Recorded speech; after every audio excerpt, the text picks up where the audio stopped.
அஸ்ஸலாமு அலைக்கும் வரஹ்மத்துல்லாஹி வபரகாத்துஹு.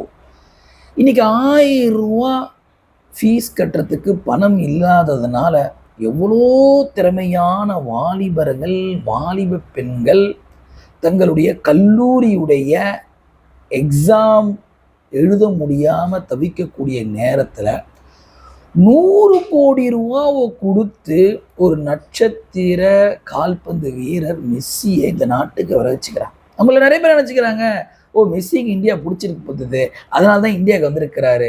அவருக்கு 100 கோடி ரூபா கொடுத்துருக்காங்க. இது வெளியில் தெரிஞ்சிருக்கக்கூடிய அவங்க காட்டக்கூடிய கணக்கு. இதில் வேற ஊழல்னு வேற சொல்கிறாங்க. இன்னைக்கு பாருங்க, 10,000 கொடுத்து, 20,000 கொடுத்து, 30,000 கொடுத்து டிக்கெட் வாங்கிட்டு போனாங்க. 10 நிமிஷம் தான் அவரை பார்க்க முடிஞ்சுன்னு சொல்லிட்டு கிரவுண்டை என்ன பண்ணிட்டாங்க, துவம்சம் பண்ணிட்டாங்க. இனிமே கண்ணியமானவர்களே, இன்னைக்கு நமக்கு பணத்தினுடைய வேல்யூ விஷயம் தெரியாமல் போயிடுச்சு.